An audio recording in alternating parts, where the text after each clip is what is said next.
हूँ आप सभी को जय सिया राम जी की। आज हम बात करेंगे वृश्चिक लगन कुंडली की। वृश्चिक लगन कुंडली में कौन सा ग्रह अशुभ भाव का स्वामी होकर अशुभता को देने वाला और शुभ भाव का स्वामी होकर शुभता को देने वाला होता है तात्कालिक रूप से, अर्थात लगन कुंडली में भाव विशेष का स्वामी होकर। इसके साथ साथ एक बार फिर से बता देना चाहता हूँ कि कोई भी ग्रह अगर बलवान है षडबल में, मित्र राशि का है, स्व राशि का है, मूल त्रिकोण राशि का है या उच्च का है, तो जिन जिन चीजों का कारक होता है अर्थात अपने गुण धर्म और स्वभाव के अनुसार भी जातक को फल करता है। ये कभी नहीं छोड़ता नैसर्गिक गुणधर्म और स्वभाव। तात्कालिक फल तो लगन कुंडली के अनुसार चेंज होते रहते हैं। और साथ में भी बता दूं कि तात्कालिक फल और नैसर्गिक फल दोनों का सामंजस्य स्थापित करके तभी फलादेश किया जाता है। आइए चर्चा करते हैं वृश्चिक लगन कुंडली की। ये वृश्चिक लगन की कुंडली है। लग्नेश और खष्टेश मंगल देव बनते हैं। लग्नेश होने से सदैव शुभ फल मंगल देव यहाँ करने वाले होते हैं, क्योंकि लगन जो होता है वह आपका केंद्र और त्रिकोण दोनों होता है। पुनः आते हैं छठे घर का स्वामी होने से अशुभ फल करने वाले होते हैं। तो एक शुभ भाव हो गया और छठा अशुभ, तो शुभ प्लस अशुभ यानी कि मिश्रित शुभ फल देने वाले होते हैं। अब बात आती है मिश्रित शुभ फल आपने क्यों कहा, क्योंकि लग्नेश तो सदैव शुभ होते हैं और जब लग्नेश को अष्टमेश का दोष नहीं लगता तो लग्नेश को खष्टेश का दोष क्यों लगेगा, ये स्वाभाविक प्रश्न है। लेकिन जानकारी के लिए बता दें, कोई भी ग्रह अपनी जिन जिन राशियों का स्वामी होता है उन उन भावों का फल अपने में समाहित कर लेता है। तो मंगल जी की जो मूल त्रिकोण राशि है और कोई भी ग्रह अपने मूल त्रिकोण राशि का ही विशेष फल करता है, तो मेष राशि मूल त्रिकोण होने से छठे भाव में होने से छठे भाव का जो फल है वह मंगल देव में आ गया है। रोग ऋण शत्रु अर्थात रुकावट, अवरोध, मुश्किलें, यानी कि रोग, अवरोध, रुकावट, मुश्किलों के बाद लग्नेश होने से मंगल जी सब कुछ देंगे। इसीलिए यहाँ पर मैंने कहा मिश्रित शुभ फलदायक होते हैं। बात करते हैं दूसरे घर के स्वामी और पंचम भाव के स्वामी। दूसरा भाव समभाव होता है और दूसरे भाव का स्वामी अपनी दूसरी राशि का फल करता है। दूसरी राशि गुरुदेव की पंचम भाव यानी कि त्रिकोण में है और त्रिकोणेश सदैव शुभ होते हैं। तो एक सम भाव का स्वामी होने से एक शुभ, तो सम प्लस शुभ इक्वल टू शुभ। देव गुरु बृहस्पति लग्नेश के मित्र भी हैं, ये भी ध्यान दिया जाता है। तो देव गुरु बृहस्पति यहाँ पर शुभ फल करने वाले होते हैं। फिर बात आती है कि कोई ग्रह अपनी मूल त्रिकोण राशि का ही ज्यादा फल करता है और सामान्य राशि का सामान्य फल करता है, तो यहाँ पर मूल त्रिकोण राशि धन भाव में होने से धन के कारक भी देवगुरु बृहस्पति होने से धन के लिए विशेष इस कुंडली में कारक ग्रह माने जाएंगे। हालांकि दूसरा भाव मारक भाव भी होता है और मूल त्रिकोण राशि मारक भाव में होने से अगर देवगुरु बृहस्पति मार्केश से संबंध किए, नैसर्गिक रोग के कारक ग्रह शनि से संबंध किए या किसी भी प्रकार से अष्टमेश या द्वादशेश या तृतीय से संबंध किए, तो अपने अंदर शारीरिक दृष्टिकोण से रोग ज्योतिष के अनुसार मारक और अशुभ प्रभाव भी देने वाले होंगे। लेकिन वह सामान्य अशुभ प्रभाव ही देंगे। क्यों? क्योंकि पंचमेश होने से शुभ भाव के स्वामी हैं और नैसर्गिक शुभ ग्रह भी होते हैं। तो देवगुरु बृहस्पति इस कुंडली में अति शुभ होते हैं, लेकिन मारक दृष्टिकोण से अपने अंदर कुछ मारक प्रभाव भी रखेंगे, यह समझना होगा। फिर बात करते हैं तीसरे भाव के स्वामी और चौथे भाव के स्वामी शनि की। तीसरा भाव अशुभ होता है, पहली चीज तो दृष्टायश होता है, तो यहाँ पर अशुभ हो गए और आठवें से आठवां होने से भी अशुभ भाव माना गया है। साथ में चौथा घर केंद्र का होता है, केंद्र के स्वामी तटस्थ होते हैं और जब कोई पापी ग्रह, नैसर्गिक अशुभ ग्रह केंद्र का स्वामी होता है तो उसका पापत्व, उसकी अशुभता कम हो जाती है। तो इस आधार पर सामान्य विवेचना यह है कि तीसरा भाव अशुभ और चौथा भाव सम, तो अशुभ और सम इक्वल टू अशुभ, यानी कि शनि जी यहाँ पर अशुभ फल ही करने वाले होते हैं और लग्नेश के शत्रु भी हैं। साथ में नैसर्गिक पापी ग्रह हैं, रोग के कारक ग्रह हैं, अवरोध, रुकावट, मुश्किल, बाधा, विपत्तियां, असफलताएं, किसी भी काम में देरी करने वाले ग्रह भी शनि जी हैं। तो शनि जी यहाँ पर विशेष रूप से अशुभ फल करने वाले होंगे।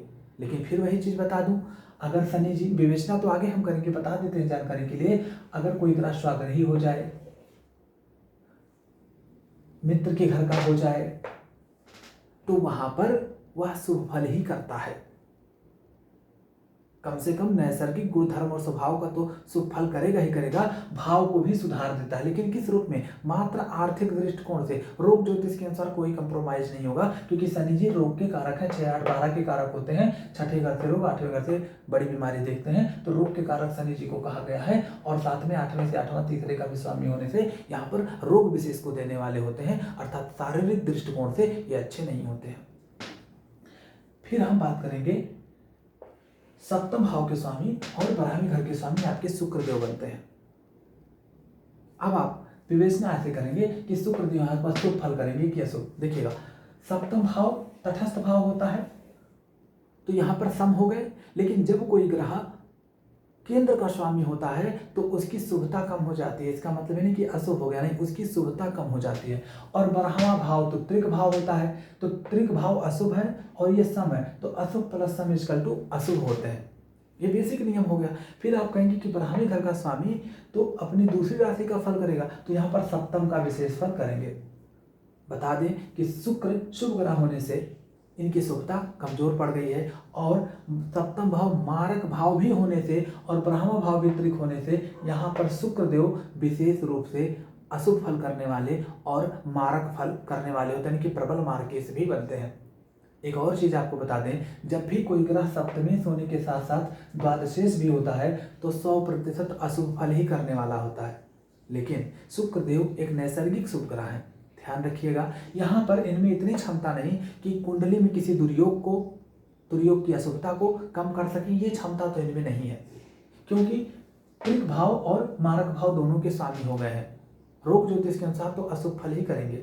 लेकिन अगर कोई ग्रह शुभ भाव में शुभ राशि में हो गया, मित्र राशि, स्वराशि, मूल त्रिकोण या उच्च का, तो उस भाव को तो सुधार ही देगा जहां पर स्वाग्रही होगा, साथ में नैसर्गिक गुण धर्म और स्वभाव का भी विशेष फल करेगा। तो भाव स्वामित्व के आधार पर अशुभ फल, लेकिन परिस्थितियों बस कुछ मामलों में आर्थिक दृष्टिकोण से शुभ फल भी यहाँ पर शुक्रदेव कर सकते हैं। अब हम बात करते हैं अष्टम भाव के स्वामी और 11वें घर के स्वामी आपके बनते हैं बुधदेव। भाव स्वामित्व के आधार पर अष्टम भाव आपका त्रिक होता है, अशुभ होता है, और 11वां भाव भी परम अशुभ यानी कि त्रिष्टायस होता है। तो अशुभ प्लस अशुभ भाव स्वामित्व के आधार पर बुधदेव वहां पर अशुभ फल करने वाले होते हैं।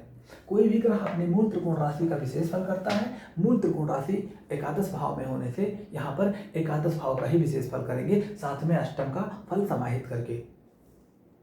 अब समझिएगा, 11वां भाव एक बार फिर से वही चीज आ गई कि आर्थिक दृष्टिकोण से लाभ का है, और लाभ का स्वामी अगर लाभ भाव में होगा, केंद्र या त्रिकोण भाव में होगा, या मित्र राशि, स्वराशि या उच्च का होगा, या साथ में दूसरे धन भाव से, त्रिकोण भाव से या केंद्र भाव से, इन्हीं भावों के स्वामियों से संबंध बनाएगा तो बेशक धन योग भी बनाएगा। हालांकि अष्टम का प्रभाव लेने से, अष्टमेश होने से उस धन योग में बाधाएं, मुश्किलें, विपत्तियां आएंगी, उसके बाद धन प्राप्ति का योग बनेगा। अब हम बात करते हैं नवमेश चंद्र की। लग्नेश के मित्र भी हैं। नवम भाव प्रबल त्रिकोण भाव होता है, त्रिकोणे सदैव शुभ होते हैं। इस आधार पर चंद्रदेव शुभ फल ही करेंगे, जहां बैठेंगे, जहां देखेंगे उस भाव से संबंधित शुभ फल को करने वाले होते हैं। फिर एक चीज और बता दें साथ में, अब मान लीजिए यही चंद्रमा लगन में गया, तो लगन में तो त्रिकोण का स्वामी दूसरे त्रिकोण में चला गया, लगन में चला गया, शुभ फल हो गया भाई, अपने से भी पंचम, त्रिकोण में भी चला गया, केंद्र और त्रिकोण दोनों भाव में चला गया। लेकिन यहाँ पर चंद्रदेव नीच हो जाएंगे। अब चंद्रदेव की नीचता का भंग होना जरूरी है, नहीं तो जब कोई ग्रह नीच राशि में बैठ जाता है तो वह उस भाव विशेष की हानि कर देता है, और जिन जिन चीजों का कारक है उसकी भी शारीरिक रूप से भी उस द्रव्य की शरीर में बीमारियां दे सकता है, और जिन जिन चीजों का कारक है व्यक्ति के अंदर उसकी भी कमी कर देता है। तो सामान्य तौर पर पूर्ण रूप से शुभ ग्रह माने जाएंगे चंद्रदेव, क्योंकि त्रिकोणेश है। अब बात करते हैं हम सूर्यदेव की, जो कि दशमेश है। दशम भाव केंद्र का होने से तटस्थ भाव हुआ, तो सूर्यदेव यहाँ ना शुभ ना अशुभ हुए, लेकिन लग्नेश के मित्र होने से सम से शुभता की तरफ इनका अप्रोच हो जाएगा। सम भाव का स्वामी होने से सम हो गए, लेकिन लग्नेश के मित्र होने से अब ये शुभता को ही देने वाले विशेष रूप से माने जाएंगे। दूसरी चीज, सम भाव का स्वामी होने से जिस भाव में बैठेंगे, जिस राशि में बैठेंगे, शुभ या अशुभ, वैसा ही फल शुभ और अशुभ ये देने वाले होते हैं। प्रिय दर्शकों, उम्मीद करते हैं कि वृश्चिक लगन की कुंडली भाव स्वामित्व के आधार पर शुभता और अशुभता का निर्धारण आप अब कर चुके होंगे। अगर आप अपनी कुंडली की विवेचना हमसे करवाना चाहते हैं तो मात्र 501 रुपये में तर्क और तथ्यों के साथ आपकी संपूर्ण कुंडली की विवेचना करते हैं। आपके सभी प्रश्नों का जवाब सटीक उपाय के साथ में हम देते हैं। आप डिस्क्रिप्शन बॉक्स में जाकर मेरा संपर्क सूत्र ले सकते हैं और वहां से सीधा आप हमसे संपर्क कर सकते हैं। प्रिय दर्शकों, इसी के साथ आपको बता दूं, अगर आपको फलित ज्योतिष से संबंधित किसी भी प्रकार का प्रश्न पूछना हो, आप कमेंट बॉक्स में पूछ लीजिए। जैसे ही 10, 15, 20 क्वेश्चंस की एक श्रृंखला बन जाएगी, मैं उस पर एक वीडियो बना के तर्क और तथ्यों पर आप सभी के सभी प्रश्नों का सटीक जवाब देता रहूँगा। वीडियोस देखने के लिए धन्यवाद। इसी के साथ जय सिया राम जी की प्रणाम।